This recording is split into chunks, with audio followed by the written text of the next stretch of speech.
अपनी बात कहना नहीं छोड़ेंगे। इसी भावना से मैं बुलाना चाहता हूं एक कवि जो श्रीकांत श्री देहरादून से हमारे बीच आए हैं, वो काव्य पाठ करने के लिए आए। आप लोग जोरदार तालियां बजाकर स्वागत करें भाई श्रीकांत।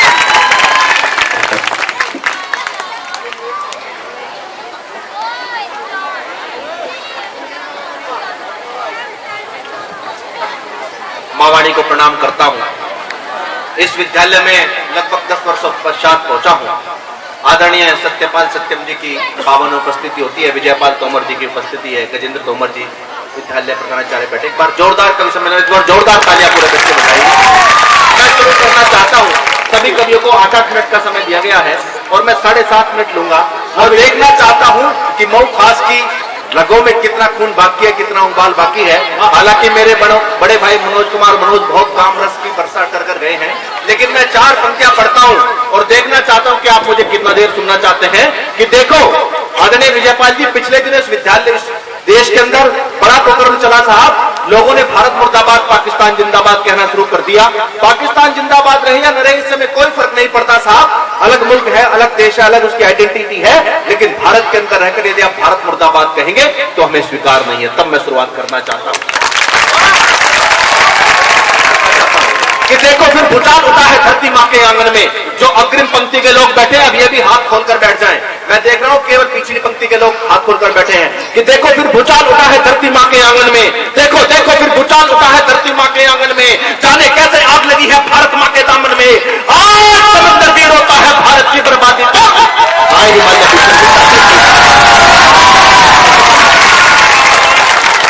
और कैसी आजादी आदरणीय विजयपाल जी, कैसी आजादी है कि माता के बच्चों ने मां का आंचल कैसे फाड़ दिया। माता के बच्चों ने मां का आंचल कैसे फाड़ दिया। दूध भरे सीने में बोलो खंजर कैसे गाड़ दिया। अफजल की फांसी पर देखो हमको आग दिखाते हैं। अफजल की फांसी पर देखो हमको आग दिखाते हैं। भारत मुर्दाबाद कह रहे तनिक नहीं शर्माते हैं। ऐसे ऐसे ऐसे लोगों का फांसी पर चढ़ना बहुत जरूरी है।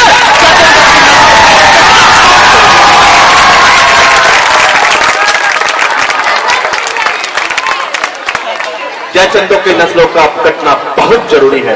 लोगों ने कहा श्रीकांत इतना कड़वा क्यों होते हो, हमारे बड़े लोग रोकते हैं, लेकिन मैं बताता हूं साहब, वीरस के कवियों को इतना कड़वा होने की आवश्यकता पड़ी क्यों पड़ती है। अक्षय भाई के पड़ी जो बंद सदियों से वो खिड़की कौन खोलेगा। विजयपाल जी के पड़ी जो बंद सदियों से वो खिड़की कौन खोलेगा। घने भ्रम के अंधेरों में बताओ कौन डोलेगा। मेरी मां भारती के संकटों पर आज भी बोलो। मेरी मां भारती के संकटों पर आज भी बोलो। अगर मैं भी नहीं बोला तो बोलो कौन बोला। इसलिए बोलना पड़ता है साहब कि कल तक सोने की चिड़िया थी, आज पंखे टूट गए। कैसा भारत था आदरणीय, आप लोग कैसा भारत हमारे पास लेकर आए थे कि कल तक सोने की चिड़िया थी, आज पंखे टूट गए।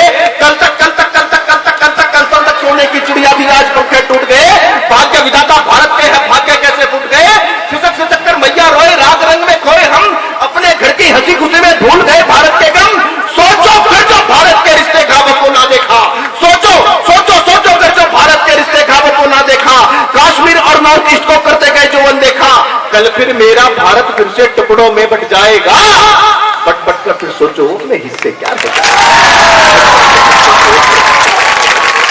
और कष्ट कहता हूं आदरणीय प्रधानाचार्य जी, आपके हाथ खामोश रहेंगे, अब की बार खड़े हो जाए कि बट कर फिर सोचो अपने हिस्से क्या रह जाएगा। जब भी टूटा भारत अपना हमने सोचा टुकड़ा है। जब भी टूटा भारत अपना हमने सोचा टुकड़ा है। पर इसको माता ना माना मेरा यही टुकड़ा है। और अगर इसे मां माना होता तो क्या टुकड़े सह जाते। अब हाथ खड़े कर लेना साहब, मैं तालियों का महत्व देखना चाहता हूं कि अगर इसे मां माना होता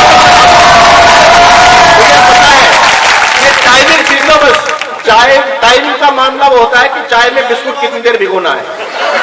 ज्यादा देर भिगो दिया तो बिस्कुट अंदर है और बाहर गया तो चाय साथ नहीं आई। अकेला भी टाइम पे आया। अकेला जी तो 4 बजे इसलिए आए कि इन्हें पता था कि भोजन कार्यक्रम के बाद ही करेंगे और आज ये रोटियों पर ही है। एक बार जोरदार ताली अकेला जी के लिए बजा दिया था। मैं जोड़ना चाहता हूं, मैं आपको उत्तेजना देखना चाहता हूं कि जब भी टूटा भारत अपना हमने सोचा टुकड़ा है, पर इसको माता ना माना मेरा यही टुकड़ा है। अगर इसे मां माना होता तो क्या टुकड़े सह जाते। अगर इसे मां माना होता तो क्या टुकड़े सह जाते। माता के टुकड़े से पहले उनके टुकड़े हो जाते।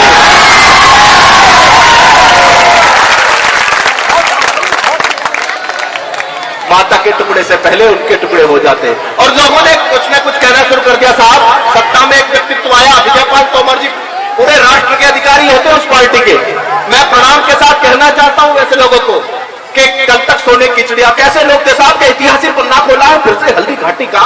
हम लोगों ने क्या किया है साहब, 70 सालों बाद ये देश देख रहा है कि ऐतिहासिक पन्ना खोला है फिर से हल्दी घाटी का, ऐतिहासिक पन्ना खोला है फिर से हल्दी घाटी का, और दुनिया में मान बढ़ाया पूजित पावन माटी का।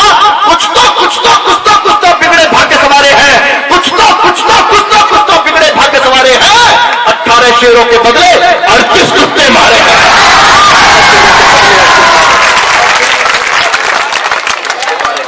और देखना चाहता हूं कि मऊ खास के बाहुबल में कितने भुजदंडों में कितना लहू बाकी है। मैं बाहुबल में इंतजार करता हूं कि कुछ तो बिगड़े भाग्य सवारे हैं। 18 शेरों के बदले 38 कुत्ते मारे हैं। आज सभी ने चमक देख ली संसद रूपी मीने की, आज सभी ने चमक देख ली संसद रूपी मीने की, और दुनिया ने धमक देख ली 56 इंची 56 इंची सीने की। आप बिल्कुल मेरे मुल्लायक हो गए हैं साहब। हमारे पूर्व प्रधानाचार्य आप अब मनोज जी ने जितना रंग चढ़ाया था मैं वो केवल उतारने की कोशिश कर रहा हूं, अपनी कविता की ओर लेकर जाऊंगा। ऐसा नहीं है प्रधानाचार्य जी कि आपके बच्चे केवल काम शास्त्र पढ़ते हैं, मुझे लग रहा है कि आपके बच्चे इतिहास और भूगोल भी बहुत अच्छा पढ़ते हैं। एक बार जोरदार ताली बजाइए।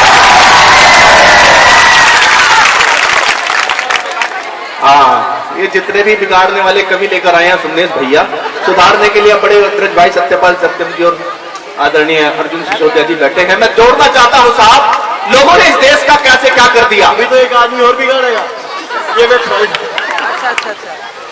मैं जोड़ता हूं साहब, ये वो मिट्टी है साहब, आंचल ये वो होता है जो सीमाओं की रक्षा के लिए डेली एक नया सैनिक इस देश की मिट्टी देती है। मैं प्रणाम के साथ पढ़ना चाहता हूं, मैं वहीं से बात पढ़ता हूं कि कल तक सोने की चिड़िया थी, आज पंखे टूट गए, कि कुछ तो बिगड़े भाग्य सवारे हैं। 18 शेरों के बदले 38 कुत्ते मारे हैं। आज सभी ने चमक देख ली संसद रूपी मीने की, और दुनिया के धमक देख ली 56 इंची सीने की, कि पंचशील का नारा गाते गाते सब कुछ छूट गया, पंचशील का नारा गाते गाते सब कुछ छूट गया। शिवशंकर भोले बाबा का मान सरोवर उठ गया। नेताजी ने जिसको जीता ब्रह्म देश को कहा गया, पप्पा ने भगवा था गाड़ा काबुल चले कहा गया। भूल गए लाहौर कराची रावलपिंडी भूल गए, घर अपना बस याद रहा भारत माता को भूल गए, भारत माता को भूल गए। और आदरणीय बड़े प्रणाम के साथ, बड़े ही प्रणाम के साथ माइक के सामने कह रहा हूं, कैमरे के सामने खड़े होकर कह रहा हूं साहब, ये पंक्तियां रिकॉर्ड हो जाएंगी। जिन लोगों को वंदे मातरम गाना स्वीकार नहीं था उन लोगों ने अपना देश पाकिस्तान अलग चुन लिया था साहब। जिन मुसलमानों को वंदे मातरम गाना स्वीकार था उन्होंने भारत देश अपना चुना। वंदे मातरम गाने पर कौन पढ़ेगा कौन नहीं पढ़ेगा ये बातें बहस करते हैं। सुप्रीम कोर्ट हमें बताएगा कि हमें राष्ट्रगीत पर खड़ा होना चाहिए कि नहीं खड़ा होना चाहिए। तब कहना चाहता हूं साहब कि वंदे मातरम गाने पर फतवे पढ़वाए जाते हैं, वंदे मातरम गाने पर फतवे पढ़वाए जाते हैं, जिन्ना के महिमा मंडन के गीत सुनाए जाते हैं। आज चारों ओर देख लो देश का हाल बुरा है जी, मीर जाफर जयचंदों का कुनबा बहुत बड़ा है जी। अपने देश की धरती पर अपमान हम ही को झेल रहे, अपने देश की धरती पर अपमान हम ही को झेल रहे। आप 3 के साथों के थे अब तक कैसे झेल रहे।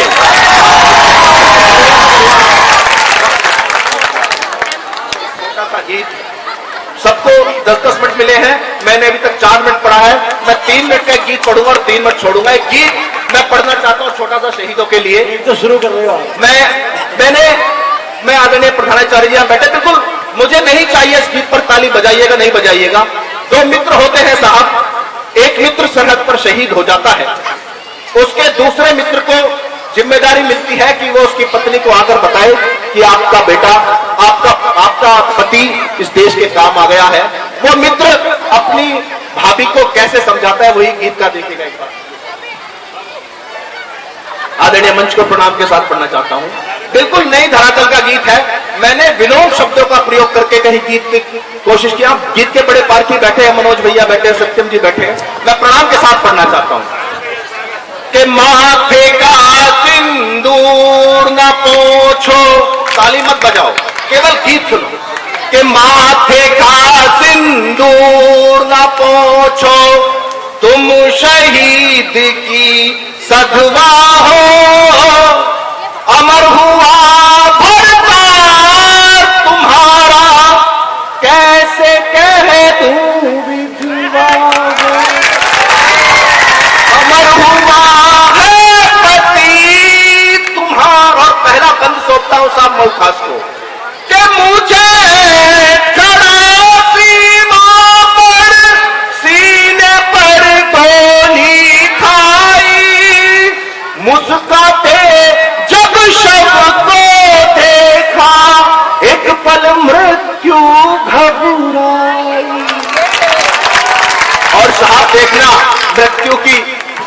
सोच के पैर पकड़ कर ताल भी रोया, पैर पकड़ कर ताल भी रोया, जैसे कोई बंधुआ हो, अमर हुआ भरताल तुम्हारा, कैसे कह दूं विधवा। और दूसरा बंद सोचता हूं, आप बिल्कुल तालियां मत बजाइए साहब, मैं चाहता हूं ये गीत पूरी खामोशी के साथ सुने और इस गीत को अपने साथ लेकर जाए। कैसे है लोग हम यहाँ पर खड़े हैं, थोड़ी सी गर्मी होती है तो हम एसी चला लेते हैं, थोड़ी सी ठंड ज्यादा पड़ती है तो हम हीटर चला लेते हैं। वो -45 डिग्री में हम लोगों के लिए खड़े हैं, 55 डिग्री सेंटीग्रेड में जैसलमेर में बड़े बड़े लबादे, मोटे मोटे लबादे सरहदों की रक्षा कर रहे हैं। उनको प्रणाम के साथ पढ़ना चाहता हूं कि अंगारों के बीच सिंहवन सीना ताने खड़ा रहा, अंगारों के बीच सिंहवन सीना ताने खड़ा रहा, अमर तिरंगा हाथ में थामे वो सरहद पर अड़ा रहा, सीने पर गोली खाता वो, सीने पर गोली खाता वो, जैसे खाता हलवा हो, अमर हुआ भरताल तुम्हारा। और साहब एक त्योहार आता है होली का, उसे फगवा कहते हैं, मैंने फगवे को कैसे पिरोया कि इंच इंच कट करके भी उसने दुश्मन ललकारा था, रणचंडी से बल वो लेकर शत्रु पर हुंकारा था, खेल रहा था खून की होली, खेल रहा था खून से होली, जैसे छाया भगवा हो, अमर हुआ भरताल तुम्हारा, कैसे कह दूं विधवा। और अंतिम बंद पढ़ता हूं साहब, अंतिम 2 पंक्तियां पढ़ता हूं और विदाई चाहता हूं इस मौका को लेकर अगले साल तक के लिए। कैसे लोग हैं साहब, मैंने लगता है कि शहीदों के सम्मान में 2 पंक्तियां पढ़ता हूं और तालियों के साथ विदाई चाहूंगा। आप कोई बात नहीं, सरहद नहीं है, पाकिस्तान की बमबारी नहीं हो रही, आप नहीं कहते। मुझे पता है, जब मैं कविता पढ़ता हूँ बहुत सारे लोग बंदूक लेके सरहद की तरफ चल पड़ते हैं। एक बार जोरदार तालियां बजाइए साहब अपने लिए। कि देश की खातिर जिसने हंस हंस, याद करना अपने गांव के नौनिहालों को जो सरहद पर देश की सेवा कर रहे हैं, उनको याद करना साहब जो देश के काम आ गए। मैं बात कर रहा हूं देश के अमर शहीदों की, विजयपाल जी, कि देश की खातिर जिसने हंस हंस अपना शीश चढ़ाया है, सुमनेश भैया, कि देश की खातिर जिसने हंस हंस अपना शीश चढ़ाया है, देवों के सिंहासन ने भी उसको शीश झुकाया। तालियां कमजोर है उनके सम्मान में। अगली पंक्ति मांगती है कि रणभूमि में लड़ा वो ऐसे, रणभूमि में लड़ा वो ऐसे,